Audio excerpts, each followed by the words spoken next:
get out of here. It is, I don't know what day it is. 1 second. Hello and welcome to the 9th episode of Road Rambling. Let me figure out what day it is. Oh, it's Sinatra. 1 second. Ooh, and let me just get out of the parking lot first. This is a mess. Okay. Hello and welcome to the 9th episode of Road Rambling. I think it is Saturday. That's what day it is. Okay, it's a lovely Saturday night. It is 13 degrees Fahrenheit, 7:06 p.m. Eastern Standard Time at time of recording. Now that I got everything out of the way, let's get the show on the road. And I think the starting topic to, holy crap, that person is a maniac. What the hell, man? Cut me off like that. Anyway, I think today's starting topic is going to be bees, because I said bee very firmly there and it made me think of bees. So, can we talk about bumblebees specifically? How bumblebees not only basically take naps like cats and they sleep a lot, which is adorable, but also when they do sleep, sometimes they'll cuddle with another bee and tangle their little bee legs together, which is also adorable. Plus, they often just sleep in flowers. And sometimes photographers will catch bumblebees with their butts just hanging out of flowers, and it's absolutely adorable. There was a time that I was at a theme park, I'm not going to say which one for privacy reasons, and at the theme park I was standing in line, and there was flowers planted next to where the line was. And I see a little bumblebee fly over and land on a flower, and instantly the flower snaps off and the bee falls with it, and it was really sad. It was just like, ah! Anyway, and I never saw that bee again, so hopefully it was fine. It was probably fine, because it was like, what, a couple inches? That's like maybe a couple feet for a bee. I have no idea. I don't know what bug physics are, so I can't tell you if that bee was okay or not. I would assume it's a little different than people physics, because bugs are a lot lighter, but again, I wouldn't know, so I'm not gonna tell you like I do. So, that's my little bumblebee story. And then there was another time where there was another bumblebee on a flower, and I just walked over to it and I just started petting its little fuzz with my finger. Bumblebees are really chill. They are one of the chillest bugs next to like butterflies and ladybugs and stuff. I really like ladybugs. There was a time there was a ladybug on the floor, and I went to try to pick it up, and I put my finger in front of it for it to climb on my finger so I could bring it outside, and it didn't. Not only did it not climb on my finger, but it also dug its face under my finger as much as it possibly could, and tried digging my finger out of the way with its little face. And I'm like, well, that is one of the cutest things I have ever seen an insect do in my entire life.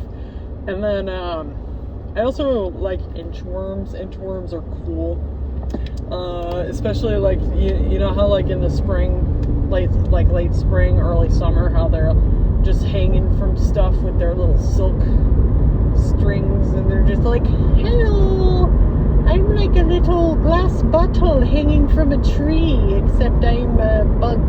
And then you pick them up from there, and they're like, what the hell is going on? And then just squirming around like, what the heck, I didn't consent to this. So then you put it down on like a flower or something, and you just hope that you didn't disturb it that much, and hopefully it'll be okay. So yeah, that's my thoughts on inchworms. And then what else? Oh yeah, also I used to be really scared of dragonflies for the longest time. Like, there were a lot of bugs that I could have been more reasonably scared of that I genuinely wasn't, but I was genuinely afraid of dragonflies for a really long time when I was a child.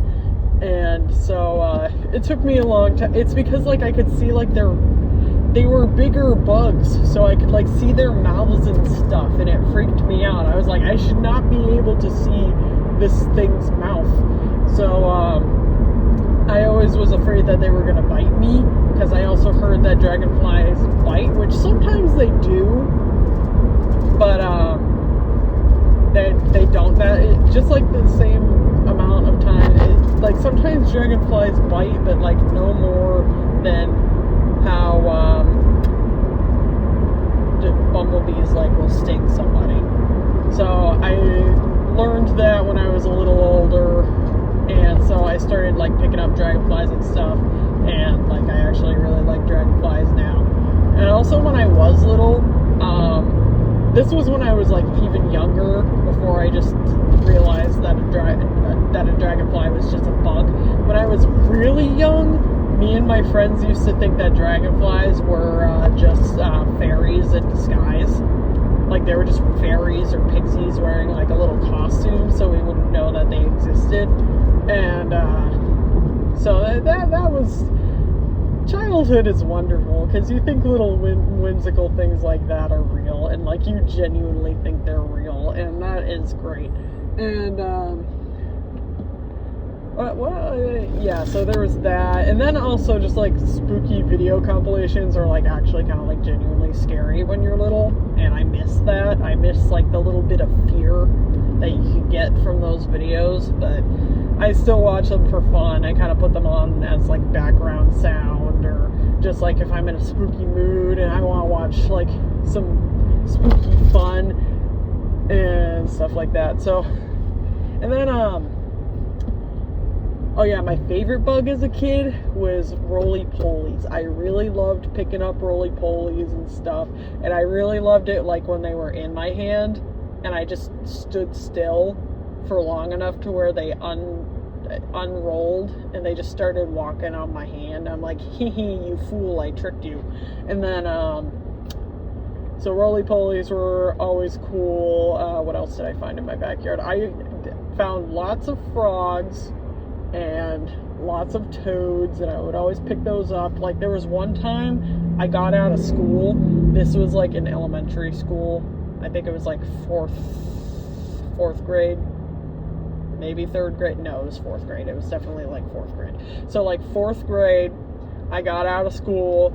I started walking home because my home was within walking distance, and it was just spitting. It wasn't raining, but it was spitting, and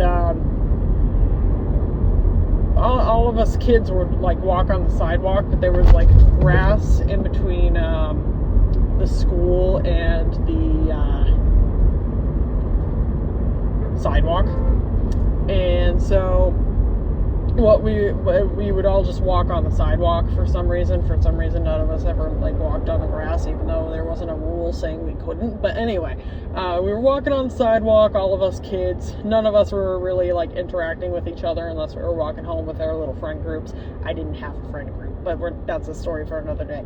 And it was spitting, and there was just like a giant toad, like it was like the size of a grown man's hand. And I was like, wow, this is the biggest toad that I've ever seen in my life in person. And so I immediately stared at it. It was just like hopping along. It wasn't like really fast, obviously, because it was like a wicked fat toad, but it was hopping along. And I looked at the other kids that were walking home. I'm like, there's no way they can't not see this. Like, why is no one picking this up? Why is no one picking up this toad? This is like a perfect toad picking up opportunity.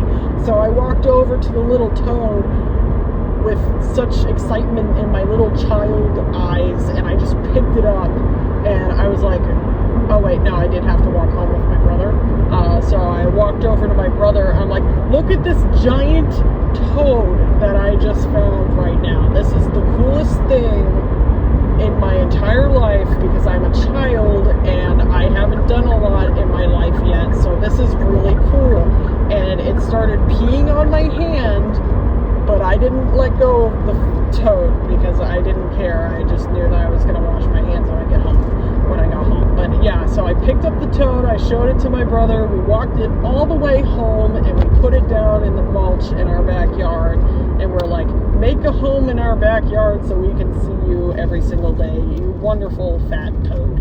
And fun fact about toads is that when you do pick up like frogs and toads and stuff, I learned this when I was like 12 or something during one of my birthday parties, is because I had like a reptile birthday party because my mom is awesome and she planned that for me. But anyway, fun fact about toads and frogs is that when they pee on you, it's not actually pee, it's like an extra sack that they had, like that they fill with, I think, just regular old water that they do keep in their body, so that's still kind of gross. But anyway, they have a sack that they fill with water, and when predators do catch them, they release it when they're in like their mouths or in their clutches. So the predator is like, ew, gross, and they let them go, and so it's not actually pee. So if you're picking up a frog, it's not actually peeing on you. Don't believe what I say, because they might run. I don't know if they actually pee on you if they run out of water in their little water reserve sack in their bodies, but whether it's pee or not, it was in their bodies. So wash your hands after you pick up a frog, and even if they don't pee on you, just wash your hands. Okay, well, I am at my destination, so on that note, I hope you have a wonderful day, night, wherever you are, and yeah, toodaloo.